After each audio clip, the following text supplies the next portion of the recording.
Hello everyone, সবাই কেমন আছো? আমি তোমাদের বন্ধু দেবব্রতী চলে এসেছি একদম সকাল সকাল আর স্যুপ বানানোর জন্য। বরমশাইয়ের জন্য বানাচ্ছি ভেজ স্যুপ। দেখো, সমস্ত সবজি কেটে নিয়েছি আর বডিটা একটু ভোঁতা ছিল, সেই জন্য এইভাবেই কাটতে হয়েছে।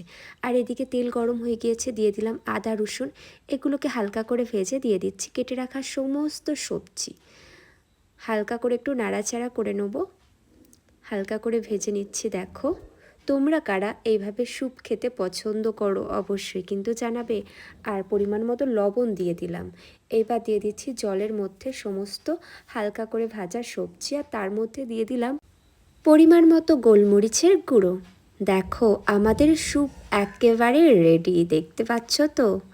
আর এটা না দারুণ লাগে, আমাদের তো খুবই ভালো লাগে, সেই জন্য সকাল সকাল এভাবে আমরা স্যুপ বানিয়ে খেয়ে নিই। দেখো, আর এটা আমাদের হেলথের জন্য ভীষণ উপকারী। আর এদিকে আমার বর খাচ্ছে, তো অনেকটা খাওয়া হয়ে গিয়েছে, ও ভীষণ ক্লান্ত আর ও বলছে খুব ভালো হয়েছে। আর এইদিকে আমি বসে আছি, এবার আমি খাওয়া দাওয়া করব। দেখো, ও আমাকে নিয়ে একটু বলছে দেখো দেখো কেমন হয়েছে। সত্যি ভালো হয়েছে। তোমাদের কেমন লাগে ভেজ স্যুপ অবশ্যই কিন্তু কমেন্ট করে জানাবে। সবাই ভালো থেকো, আজ এখানে শেষ করলাম। Tata bye, take care.